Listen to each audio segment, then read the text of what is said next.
Hi guys, welcome to a weekday edition of Week in Facial Plastics. Our coffee du jour this morning is our All-American Coca-Cola. I was thinking a little bit about this. When was the last time in our natural history where the entirety of politics, industry, and citizenship for society have come together to a common purpose and a common enemy?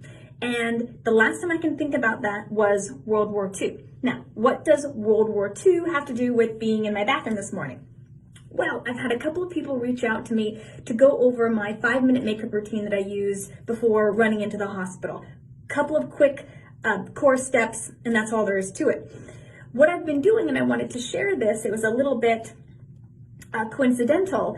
I've been taking my makeup and beauty routine in the morning time and using it as an homage and a tribute to the women who were going through World War II. They had certain techniques and certain styles that they liked, and I've been doing that as part of my self-care routine. Now, you may think that putting on makeup in the morning time or even talking about it here on this platform is quite silly. However, for me, I use it as a time of quiet. I use it as a time to create an established routine and a sense of normalcy. I use it as a little bit of a treat. It makes me feel a little bit better and more awake, because when I'm feeling really tired, I at least can look a little bit better for the people that I'm interacting with. So if you're interested, continue watching. We've got a little bit of a 5-minute routine that we're going to go through here. I usually will do a primer in pre-COVID life with Laura Mercier. However, that does not usually happen during my morning time usual routine. I like a liquid foundation by Glow, G-L-O. This is a mineral-based, very healthy foundation that we recommend for all patients after they've had any type of facial surgery, including and especially a facelift. What I do is just stipple it on. Women in the 1940s would tend to use a darker foundation. They would follow that by a lighter powder, and this would create a rosy glow.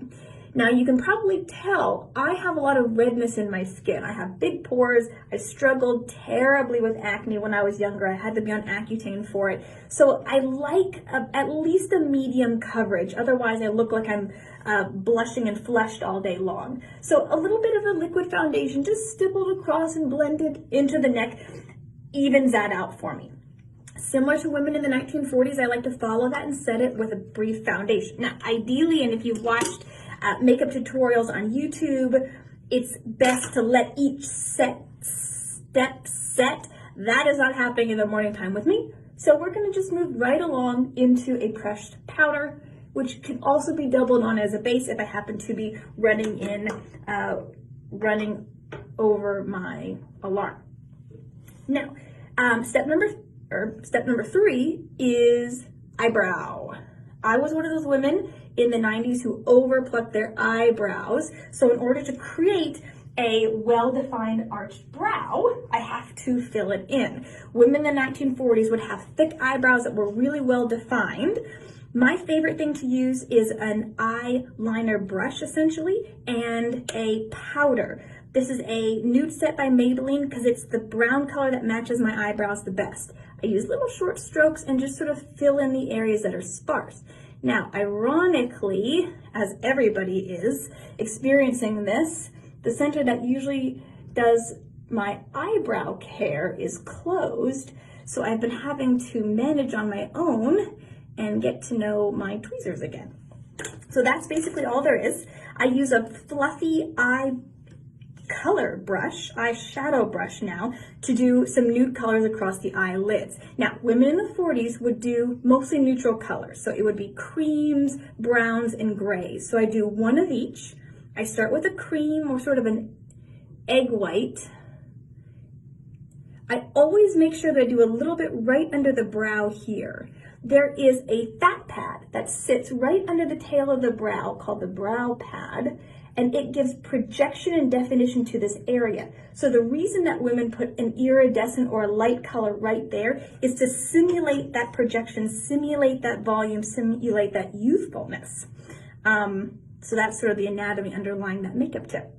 I follow that with sort of a grayish color that I swipe across the entire upper eyelid and blend it into the crease. Again, Just a couple of swipes.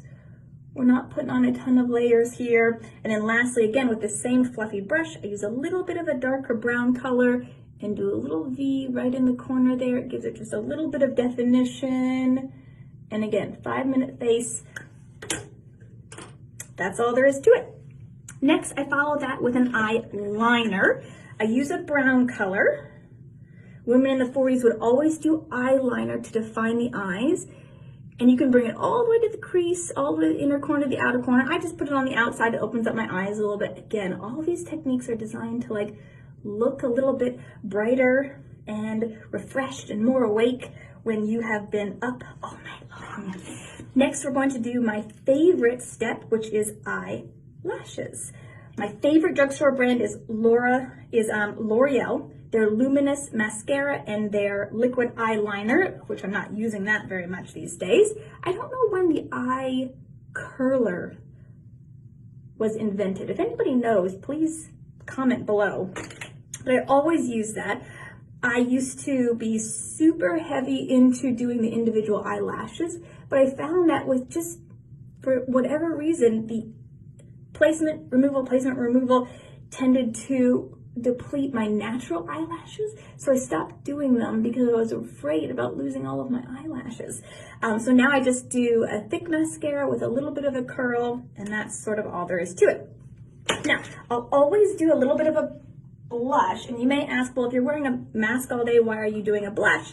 And I just feel like this, again, is just one of those techniques that if I can add a little bit more color to my face, it just makes it look like I've had a little bit more sleep these days. So again, GLO Glow Makeup is my favorite for that. Women in the 1940s would do this for a very pinky kind of a color. And lastly, their trademark step, where have I put it here, is their red lip. Now, I haven't become quite bold enough to sport this in the hospital, but if I'm going red, if I'm going lips, it's always going to be MAC.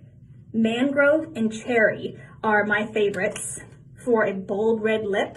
We'll see how that goes. Maybe I'll start doing that in the future. I'll also mention Glossier. They have this new cloud paint. I love just sort of stippling it onto my cheeks. It's beautiful. If I'm doing a go out look, which of course I'm not right now, Naked is the concealer that I use. And that's pretty much it. So 5 minutes in and out, no muss, no fuss.